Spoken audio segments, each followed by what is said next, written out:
Yo, what up, you guys? It's your boy, the Kryptonian, saying here, bringing you a review for One Piece, chapter 178. And I gotta say this, man. This chapter, I expected this. I'm not surprised by what happened. I'm not surprised Luffy got his ass handed to him. This is something I've been wanting to talk about with Luffy for a long ass time. A long time. Which is, Luffy's never really trained his powers. And I had wanted to kind of bring this up before, but I kind of left it alone because I've caught some shit for throwing shade at Luffy in the past. So I was just like, alright, I won't really dive into the character until it's appropriate. Now it's appropriate.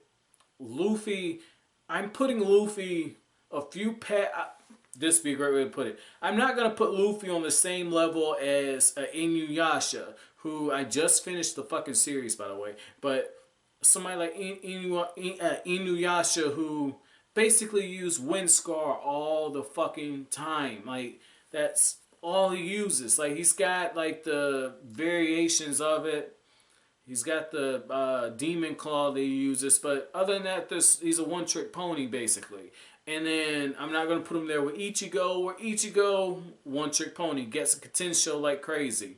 I'm going to put Luffy in that class that I would put Naruto Uzumaki, because both of them, they have different variations of their main attack. Luffy is always using the gum whatever, and this is devil fruit, but he's always using different variations of it, okay? Not really different techniques, just variations of what he already has, similar to how Naruto has different variations of the Rasengan and has like the shadow clones and summonings. Not really impressive, and that's why I'm putting Luffy. And the reason why I'm saying that is when you look at Crocodile and you just contrast them, we are now seeing what happened when Mihawk just ran into those dudes on the Grand Line that attacked the Barate, which is you're completely outclassed. And the reason why is just like with Mihawk, this dude Crocodile's trained. And he's honed his powers. And he made a really good point. He said some people are just content with having devil fruit powers. They don't really train them. And that was, I feel like that's the difference. If Luffy beats Crocodile, I'm calling severe bullshit. He can't beat him on his own. There's got to be some type of plot device in this. And even then, I don't think Luffy should be the one to take him down like that. I'm calling bullshit if that's the case.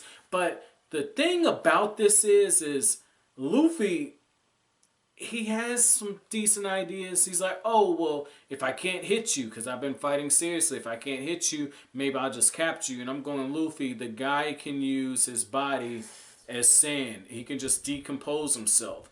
And Crocodile shows how great the difference is. He's got this one attack where he just swings his sand sword. This huge wave of sand just shoots through so strong that it actually cuts one of the rocks in half. And then another point, he creates this huge dune of sand that turns into this pit for quicksand. And Luffy's like, I'm not going to be buried alive. And it's just like, dude, momentum is against you. Like, Luffy thinks on his feet. He has very unorthodox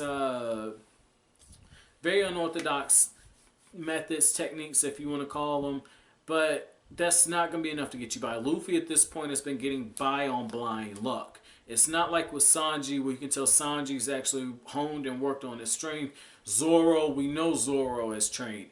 Usopp does not get that good without training as far as, the sharpshooting skills. He might have a natural aptitude for it, but that means nothing if you don't take the time to hone and develop it. Even Nami, as brilliant as she is, she still had to learn. She's not as great with the maps if she doesn't take time out to draw them and show interest in them. And that's the difference with Luffy. Luffy just was like, oh shit, I have these different abilities. Let me see what the fuck I can do.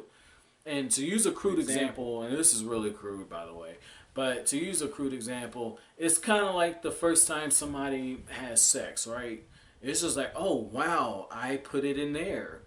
Okay, well, we'll just work on it and I'll see if it fits and we'll figure this shit out together. Because I know for me and from more people that I talk to, the first time you have sex is very awkward.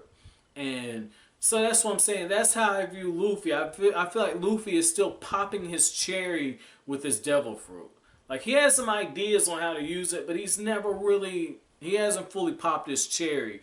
And I think that's going to come after this arc. I really feel like it should have happened when he encountered Smoker. Wasn't the case.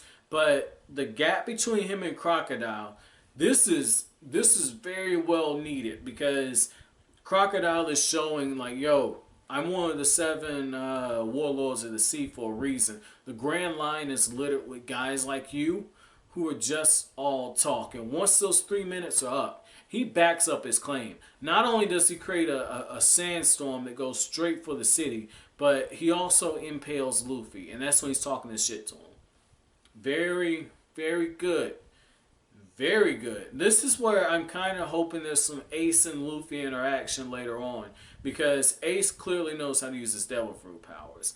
But overall, pretty good. Overall, very good chapter. But I gotta say, my chapter question for you guys is going to be, do you have some type of area in your life where you've just been kind of getting by on blind luck? You know, do you have a skill that you're really good at that you just haven't really honed and worked on? What is it? And if so, what are you planning on doing to better yourself? But as always, if you like anything I had to say, hit that like button, comment, rate, subscribe, share. Greatly appreciate it. That's it. Thanks for watching. Awesome.